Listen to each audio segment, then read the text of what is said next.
జూబ్లీహిల్స్ లో నవీన్ యాదవ్ రౌడీయిజంతో గెలిచారని మాగంటి సునీత ఆరోపించారు. అభివృద్ధి చేసి ఓట్లు అడగాలి తప్ప బెదిరిస్తే ఓట్లు పడవని నవీన్ యాదవ్ కౌంటర్ ఇచ్చారు. తనపై దుష్ప్రచారం చేసిన వారికి ప్రజలే ఓటుతో తగిన తీర్పు ఇచ్చారని అన్నారు. నైతికంగా నేనే గెలిచాను. నా భర్తకు వచ్చింది ఇప్పుడు అక్కడ ఏది ఎంఐఎం 4-5 పార్టీలు నిలబడితేనే నా భర్తకి 16,000 చిల్లర వచ్చింది.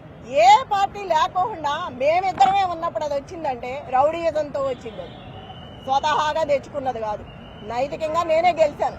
రౌడీయిజం గెలిచింది అనేది నాకు సంబంధం లేదు. అది గెలిపే కాదు, అసలుకి అందరూ వచ్చి గెలిపించుకున్నది. అది అధిష్టానం అధికారంలో ఉంది కాబట్టి రౌడీయిజాన్ని చేసి రిగ్గింగ్ చేసి బెదిరిస్తే ఓట్లు పడతాయండి. వాళ్ళు బెదిరిస్తున్నారు. నన్ను వాళ్ళు ఏమన్నా చేసుంటే అభివృద్ధి 10 సంవత్సరాలు చేసుంటే చెప్పి ఓట్లు అడగాల. ఎంతసేపు నా క్యారెక్టర్ని అసోసియేషన్ చేయాలని నా కుటుంబం నాకు ఈ ప్రాంత ప్రజలకి 40 ఏళ్ళ సంబంధం. ఈ సంబంధాన్ని విడగొట్టే ప్రయత్నంలో అనేక దుష్ప్రచారాలు చేసినారు. దానికి జవాబు మా ప్రజలే చెప్పినారు వాళ్ళకి.